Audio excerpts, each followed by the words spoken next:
Muchísimas gracias, doctor Karim Dib. Muy interesante, por cierto, una gran cantidad de información. Y ahora permítame presentar a la doctora Jessica Chávez.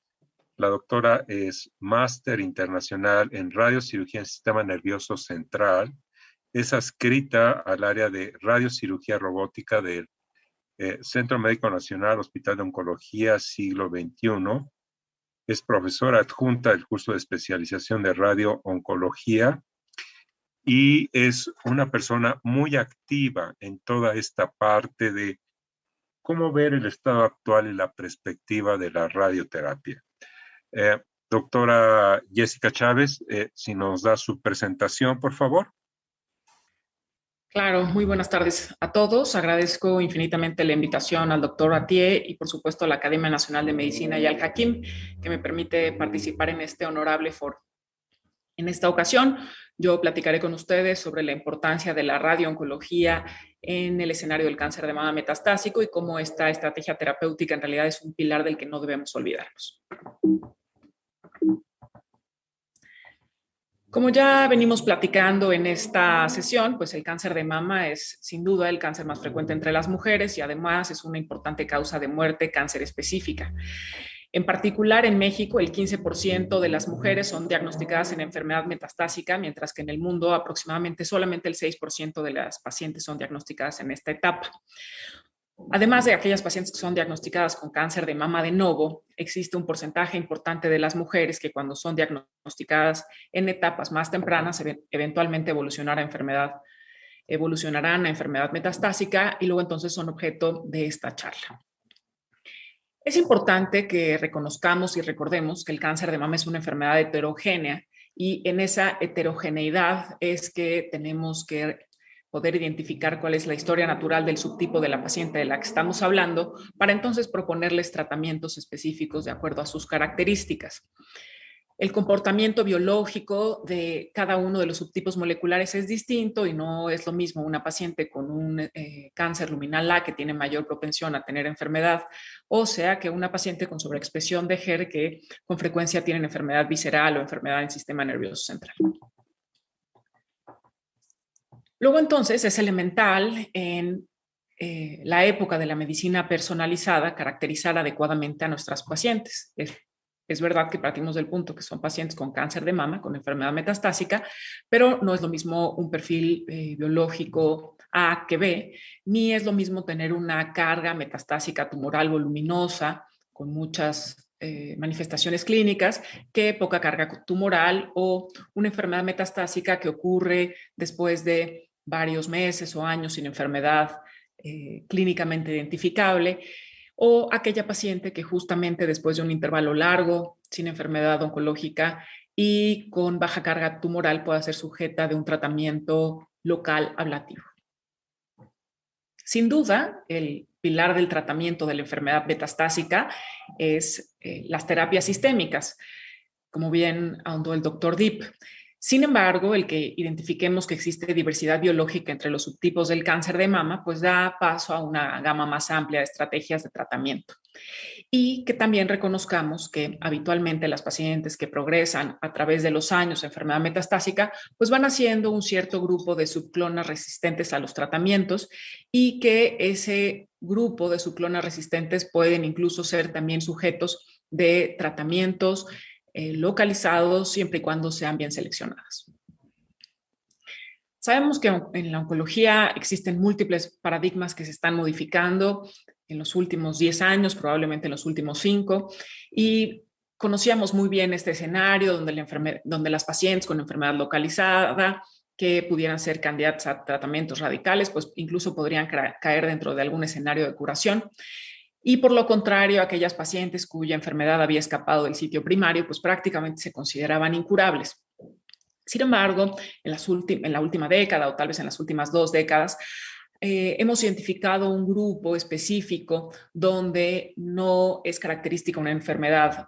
generalizada, diseminada, de alta carga tumoral, sino solamente algún sitio o unos pocos sitios que pueden ser sujetos de tratamiento local. Luego entonces valdrá la pena separar en 2 grupos a esta enfermedad metastásica de la que platicamos. No es lo mismo la enfermedad oligometastásica, que decíamos habitualmente menos de 5 lugares de enfermedad y que incluso podrían ser sujetos de tratamientos radicales versus aquel escenario donde la paciente se encuentra en un escenario polimetastásico, probablemente con manifestaciones clínicas de la enfermedad y donde el tratamiento de radioterapia se encaminaría más directamente hacia el control de los síntomas. Entonces, independientemente de si nos encontramos en un escenario oligometastásico o polimetastásico, la radioterapia es una buena opción de tratamiento a considerar dentro del marco multidisciplinario. El término oligometástasis se acuñó hace prácticamente 30 años y describe justamente este estado intermedio de enfermedad metastásica, donde hay baja carga de enfermedad y un intervalo libre de enfermedad largo y donde justamente el enfoque o la intención del tratamiento es agresivo para erradicar por completo la enfermedad. La expectativa, por supuesto, es que al atacar con agresividad a la enfermedad, pues lográsemos una remisión a largo plazo o incluso con algún impacto positivo a nivel de sobrevivencia de la enfermedad. Luego entonces el término, si bien ha estado en evolución, de forma global se acepta como hasta 5 lesiones metastásicas y por supuesto para hacer el diagnóstico o etapificar correctamente a una paciente como con enfermedad oligometastásica es indispensable tener imágenes de alta resolución que efectivamente confirmen enfermedad limitada. Habitualmente en escenarios oligometastásicos y cuando nuestra intención es administrar tratamientos locales ablativos, lo logramos administrando dosis de radiación bastante más altos, en el orden de dosis biológicas equivalentes cercanas a 100 grays, mientras el sitio de administración sea seguro, por supuesto. Esta imagen me agradó, puesto que normalmente cuando pensamos en enfermedad oligometastásica pensamos que es un one size fit all, o sea, que es un solo escenario y que es el mismo en todos los posibles estados clínicos. Y en realidad no, vemos cómo se puede dividir incluso en 3 grandes grupos y hasta en casi 10 subgrupos. Y esto quiere decir que no es lo mismo la paciente que de forma de novo o al diagnóstico es identificada con una lesión primaria y pocas lesiones metastásicas, que aquella paciente que en realidad progresa después de manejo sistémico, después de algunos años a algunos pocos sitios, que aquella paciente que tiene gran enfermedad metastásica y que como respuesta al tratamiento sistémico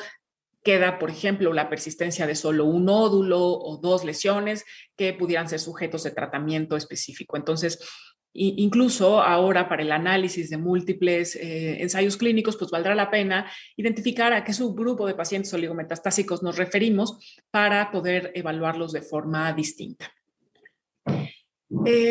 Este gráfico me parece muy interesante porque habla justamente de las posibles diferencias entre la administración de radioterapia y cómo en los diferentes escenarios clínicos que están descritos en la barra naranja van al paralelo de terapias sistémicas que, como nos explicaron ya ampliamente, pues se disponen en este momento de múltiples líneas de tratamiento de grandes avances con desenlaces muy positivos a largo plazo en las pacientes con enfermedad metastásica. Entonces, no es lo mismo cuando la paciente, por ejemplo, al diagnóstico tiene oligometástasis, por ejemplo, aquí 3 sitios que son objeto de un tratamiento localizado de radioterapia, que cuando la paciente ha tenido un largo episodio sin enfermedad y eventualmente progresa a un sitio específico que es también sujeto de un tratamiento dirigido con radioterapia, a aquella paciente que a lo mejor conocíamos que tenía ya 2 o 3 sitios diferentes y algunos de estos sitios se comportan estables a lo largo del manejo sistémico con progresión solamente en 1 o 2 lugares y que estos podrían ser categorizados como enfermedad oligoprogresiva, también candidata a tratamiento de radioterapia, o aquella paciente que tiene enfermedad sistémica diseminada y que solamente recibe tratamiento con finalidad paliativa en aquellas áreas donde se tienen manifestaciones clínicas que hay que atender con finalidad paliativa. Entonces, es muy importante evaluar los factores, no solamente desde la perspectiva del paciente, sino también de la perspectiva de las metástasis. En lo que tiene que ver con nuestras pacientes, el primario está controlado o no, cuál es el subtipo molecular al que pertenecen, qué tal es el estado funcional de nuestra paciente, cuál es el estado intracraneal y extracraneal de la enfermedad. Y por otra parte, en lo que tiene que ver a las metástasis, cuántas son, dónde están, cuál es el volumen, y en aquellas que están, por ejemplo, dentro del cerebro, si estas tienen efecto de masa o no. Una vez que podamos estratificar a nuestras pacientes o agruparlas correctamente, es indispensable que nos cuestionemos sobre cuál es la finalidad del tratamiento con radioterapia. ¿Nos interesa paliar un síntoma, por ejemplo, dolor óseo, por ejemplo, enfermedad metastásica diseminada cerebral? ¿O la intención de nuestro tratamiento es, al tratarse de una zona muy específica, lograr una mayor agresividad local con la intención de dar un control regional por más largo tiempo? O incluso en aquellas pacientes que ante enfermedad metastásica que reciben una cirugía como una fijación en una fractura, por ejemplo, de fémur, o en aquellas pacientes con resección de lesiones metastásicas, el complemento con radioterapia en esos escenarios. Sobre las nuevas tecnologías o técnicas de administración de radioterapia, sabemos que el hipofraccionamiento, que quiere decir dar mayor cantidad de energía en menos sesiones, y el extremo de este tipo de tratamientos, que es la radioterapia ablativa o la radioterapia estereotáctica corporal ablativa, hace referencia a un tratamiento agresivo, a un tratamiento local con alta cantidad de energía, con la intención de lograr la desaparición de esas lesiones en un sitio específico, como le ejemplifica la imagen del lado derecho. El racional teórico de la radiocirugía estereotáctica es entregar dosis muy altas de radiación. Esto es gracias a los avances tanto de las imágenes diagnósticas como de nuestros métodos de planeación, como la posibilidad de hacer fusiones de imagen entre nuestros sistemas de planeación de radioterapia y, por ejemplo, estudios moleculares como PET o resonancia magnética. Y al administrar esos tratamientos de forma precisa, irradiar localmente con una alta conformación, rápida caída de dosis y mínima dosis a los órganos vecinos, con la intención de minimizar la toxicidad. El dar justamente estos tratamientos dirigidos a las zonas metastásicas, pues por supuesto deben darse en un entorno de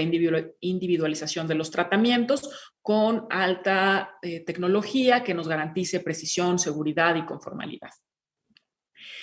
En esta tabla les muestro cómo se han hecho múltiples reportes retrospectivos sobre pacientes con cáncer de mama que han sido tratadas a sitios metastásicos como pulmón, hígado, cerebro, y cómo es que el resultado de controles locales a un año supera el 90%, e incluso a 3 años los controles oscilan entre el 60 y el 80%, con mínimos porcentajes menores al 5% de toxicidades serias a largo plazo. En definitivo, y el cáncer de mama en esta heterogeneidad, pues existen muchos factores que habría que discernir o desglosar para analizar de forma aislada, y por supuesto a las pacientes que tienen, por ejemplo, receptores estrogénicos positivos tienen controles locales a más largo tiempo que aquellas pacientes que tienen receptores negativos. Por otra parte, lo mismo ocurre con aquellas pacientes que tienen mejores pronósticos, aquellas que tienen enfermedad oligometastásica, que aquellos que tienen oligoprogresión. Por supuesto, también el control a distancia es mejor en aquellas pacientes cuya enfermedad metastásica es ósea que aquellas que las metástasis son a hígado. Y también hemos visto una mejoría en los desenlaces a largo plazo de las pacientes que tienen una sola metástasis versus aquellas que tienen más de una metástasis. Este es un estudio muy relevante que fue publicado hace justamente 2 años, donde fue el primer estudio prospectivo que incluyó 99 pacientes que se aleatorizaron después de tener control con terapia sistémica a dar tratamiento con radioterapia ablativa.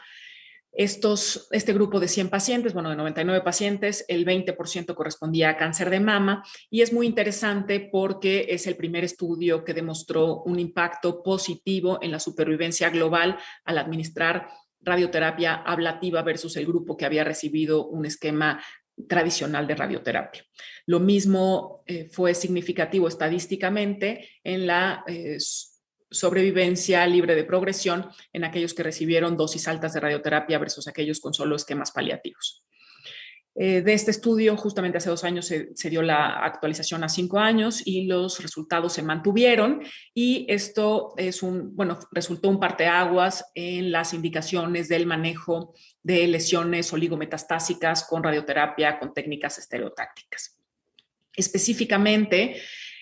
hace justamente un mes, sin embargo, se publicó en ASCO este estudio, el BR002, donde se hizo un análisis, se hizo un estudio prospectivo de 60 pacientes en cada brazo, donde se comparó en aquellas pacientes que recibieron el estándar de tratamiento en enfermedad metastásica de cáncer de mama, o sea, tratamiento sistémico más radioterapia paliativa en caso de ser necesaria, o en su defecto el otro brazo, tratamiento sistémico más radioterapia estereotáctica ablativa, y el resultado de este estudio fue negativo, puesto que no demostró un impacto a 24 ni 36 meses de la administración de tratamiento de radioterapia ablativa en términos de